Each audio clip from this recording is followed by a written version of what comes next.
Standard, as we were following a developing story this afternoon, Border Patrol agents are seeing even more migrants crossing from Mexico into El Paso today, just one day after agents picked up 700 migrants in a 24-hour span. Take a look at this new video just into our newsroom. You can see a large group of migrants there, including women and children. That was just this morning. U.S. Border Patrol says the group is made up of migrants from Brazil, Guatemala, and Honduras.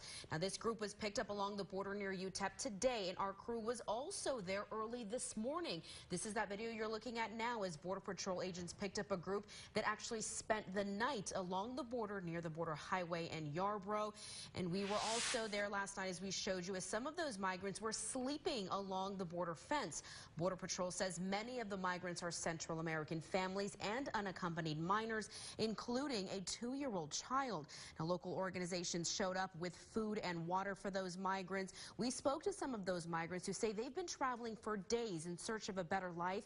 Just this morning, one father says he works hard to support his family in his home country, but still cannot make ends meet. That's why we're pursuing this dream to travel to the United States, so we can help our families, help my daughter who is here with me so she can go to school. And we spoke to Border Patrol agents about the influx of migrants. They tell us this is part of a strategy by smugglers to create a diversion. Utilizing these individuals to try to coordinate movements and try to get our agents to create gaps in the coverage, and that way they can try to exploit those gaps for the criminal aliens that we're talking about, the felons, the wanted individuals, the pedophiles, the rapists, the murderers. They're trying to smuggle them past our agents by inundating them with groups just like this.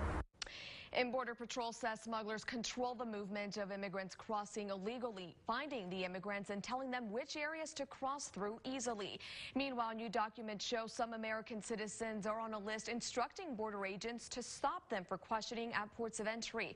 The list of 50 includes journalists who CBP says were present when violence broke out in November at the San Isidro port of entry near Tijuana.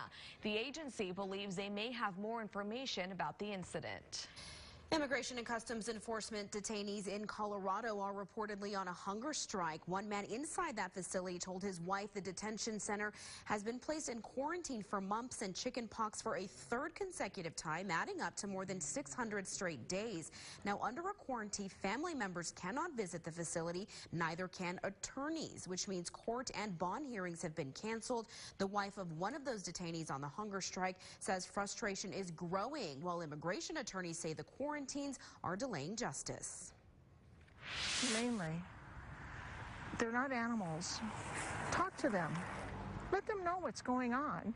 Improve medical care in the facility. These infectious disease outbreaks should not be happening, and they should not be lasting as long as they are.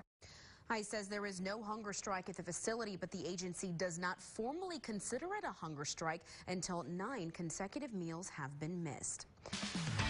Now, we're working to stay on top of everything happening right here along the border. You can always head on over to KTSM.com for the very latest headlines.